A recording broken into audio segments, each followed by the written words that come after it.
రెండు చోట్ల ఓటమేనా? మహబూబ్ నగర్ మల్కాజ్గిరిలో కాంగ్రెస్ కు 3వ స్థానం. రేవంత్ రెడ్డికి ఎదురు దెబ్బ అంటూ ప్రచారం. మహబూబ్ నగర్ కు 8 సార్లు వెళ్లిన సీఎం. వంశీచంద్రెడ్డి గెలుపు కోసం శ్రమించిన రేవంత్. మల్కాజ్గిరి రేవంత్ స్థానం అక్కడా గెలుపు కష్టమే. రోజు రోజుకు పడిపోతున్న రేవంత్ గ్రాఫ్. ఆ 2 స్థానాల్లో కనిపించని రేవంత్ ప్రభావం అని చెప్పేసి ఇక్కడ వార్త చూస్తా ఉన్నాం. ఏదైతే మహబూబ్ నగర్ చల్లా వంశీచంద్రెడ్డిని గెలిపించేందుకు 8 సార్లు పోయిండు, ప్రచారం చేసిండు. ఒక ముఖ్యమంత్రి స్థాయిలో ఉన్న వ్యక్తి ఆ పార్టీ వ్యక్తిని గెలిపించుకోవచ్చు, ఇంట్లో ఉండి కూడా గెలిపించుకోవచ్చు. అయినప్పటికీ కూడా భయం పట్టుకొని ఈ సమీకరణాలని తారుమారని, రాజకీయ సమీకరణాలని తారుమారని, అంచనాలు తారుమారని అన్న నేపథ్యంలో 8 సార్లు రేవంత్ రెడ్డి చల్లా వంశీచంద్రెడ్డిని సొంత ప్రాంతానికి, మహబూబ్ నగర్ ప్రాంతానికి 8 సార్లు పోయిండు. అక్కడ ముఖ్యమంత్రి స్థాయిలో ఉన్న వ్యక్తి ఆ పార్టీకి సంబంధించిన వ్యక్తిని అక్కడ నిలబెట్టుకున్నప్పుడు ఒకసారి పోయి ప్రచారం చేసి ఒక్క బహిరంగ సభ పెడితే మా గొప్పాయ్. కానీ ఏం చేసిండు రేవంత్ రెడ్డి? 8 సార్లు పోయిండు చల్లా వంశీచంద్రెడ్డిని గెలిపించుకోవడానికి, ప్రచారంలో తిరగడానికి. ఆ ఒక్క స్థానం మీద పెట్టిన ఎఫర్ట్ రాష్ట్ర వ్యాప్తంగా ఎక్కడా పెట్టలే రేవంత్ రెడ్డి. ఎందుకంటే సొంత జాగాల ఓడిపోతే అసలుకే ఎసరు వస్తుంది.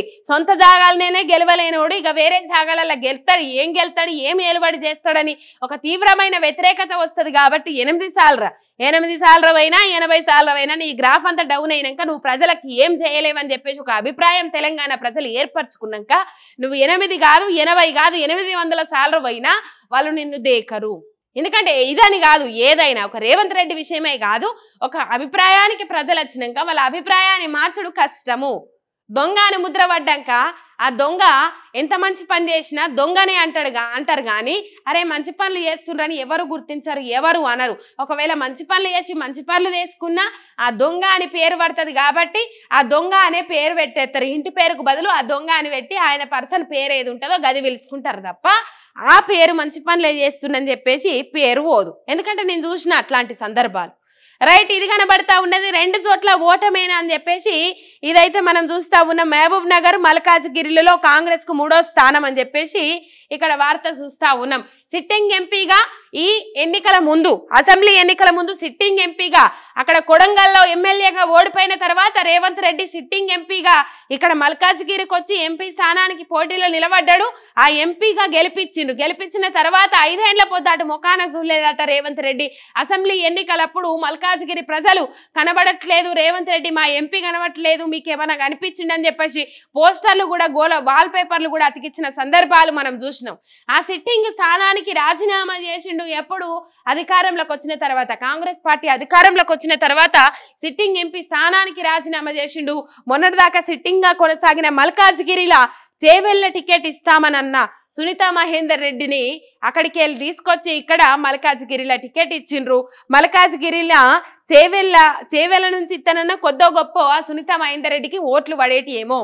కానీ ఇక్కడ చేవెళ్లకు వచ్చిన తర్వాత మొత్తం మీద ఆగమైపోయింది పరిస్థితి. ఇంటి పక్కలకు కూడా తెలియదట సునీతా మహేందర్ రెడ్డి ఎవరో అని చెప్పేసి సునీతా మహేందర్ రెడ్డి కూడా ఒప్పుకున్నది. చేవెళ్ల నుంచి టికెట్ కన్ఫర్మ్ అయినాక బీఆర్ఎస్ సిట్టింగ్ ఎంపీగా ఉన్న రంజిత్ రెడ్డిని, చేవెళ్ల ఎంపీ రంజిత్ రెడ్డిని లాక్కొని అక్కడ కాంగ్రెస్ పార్టీ నుంచి నిలబెట్టింది కాంగ్రెస్ పార్టీ. ఇక్కడ సునీతా మహేందర్ రెడ్డికి మల్కాజ్గిరి నుంచి టికెట్ ఇచ్చింది. అవి 2 తారుమారు చేసింది. మరి మొత్తం మీద తారుమారు చేసుడు వీళ్ళకు మైనస్ అయిందా ఏం కథ తెలియదు కానీ 3వ స్థానంలోనే మల్కాజ్గిరిలో కాంగ్రెస్ పార్టీ అని చెప్పేసి కొన్ని అంచనాలు చెప్తా ఉన్నాయి. ఏదేమనేప్పటికీ కూడా జూన్ 4 వరకు మనం ఎదురు చూడాల్సిందే.